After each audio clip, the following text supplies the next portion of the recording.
buenos días, buenas noches, querido compatriota. Te invitamos a levantarte con tu informativo favorito de la semana. Y es así, estamos hablando de Hondulovers, donde te contamos lo que no sabías de la historia.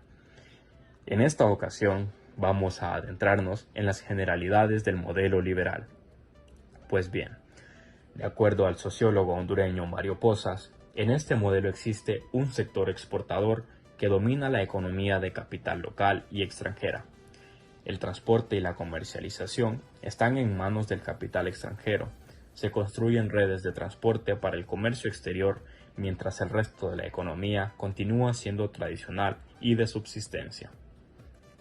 La industria es insípida, incipiente, y la demanda de este tipo de bienes se importan en su mayoría. El Estado, por su parte, es controlado por las familias agroexportadoras más ricas, o es fuertemente influido por el capital extranjero cuando éste controla los principales rubros de exportación.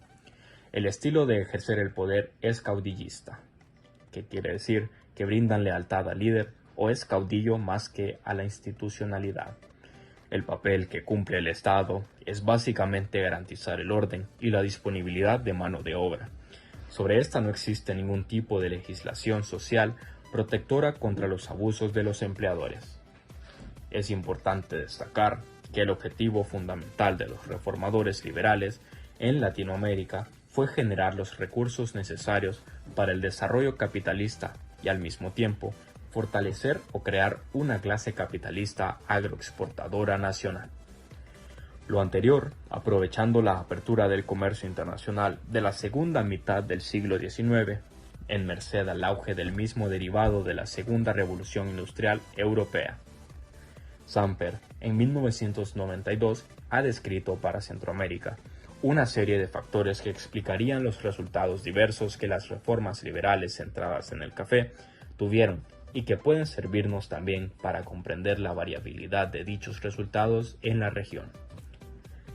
En Centroamérica, los procesos de reformas liberales más profundos se dieron en El Salvador en el año 1882, en Guatemala en 1871 y Costa Rica en un periodo más dilatado desde 1841.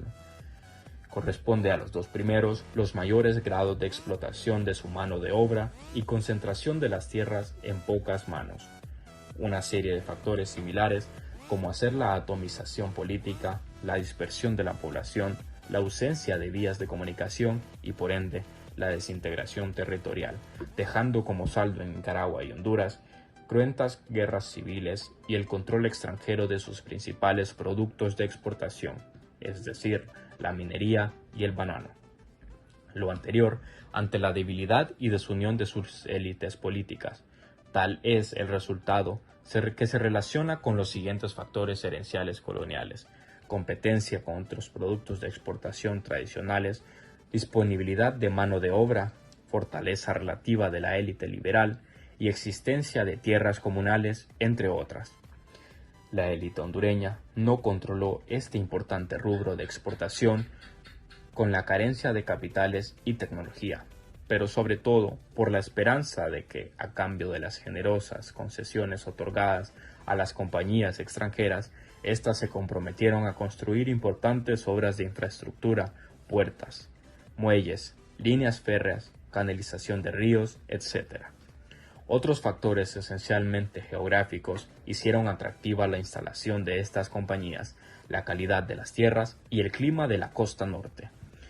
La situación de abandono, despoblamiento de la misma, la volvía propicia para el desarrollo de una situación de enclave, es decir, el desarrollo de una actividad económica aislada o desvinculada completamente a la dinámica económico-social del resto del país y en la que el ejercicio de la soberanía estatal es muy débil.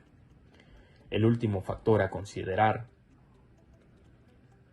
es la cercanía relativa de la costa norte hondureña al mercado norteamericano.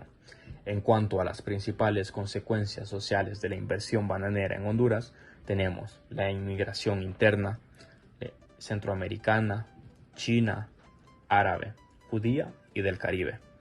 Unos como obreros ante las atractivas condiciones salariales y otros como comerciantes y pequeños industriales ante el mercado que la emigración a la costa norte ofrecía. La emergencia de la costa norte como importante zona geoeconómica, así como el surgimiento de un vigoroso movimiento laboral cuyos niveles más altos de beligerancia se dieron entre 1954 y 1982. A nivel político, como en muchos países latinoamericanos, las compañías bananeras practicaron un verdadero concubinato con los poderes públicos al figurar en sus planes altos funcionarios del Estado. Además, cuando convino a sus intereses, estimularon guerras civiles. A futuro, una consecuencia trascendental para Honduras es que, al controlar las compañías bananeras, el principal producto de exportación no se formó en una fuente clase capitalista agrícola nacional con las características oligárquicas y acaparadoras, sino hasta la década de 1960, que tuvieron, por ejemplo, los cafetaleros hondureños. Fuera del enclave bananero, habían aún en 1960 una extensa frontera agrícola para la mayoría rural hondureña. Sumado al reformismo militar de la década de los 1970, explicaría por qué Honduras escapó a la violencia revolucionaria de sus vecinos en la década de 1980.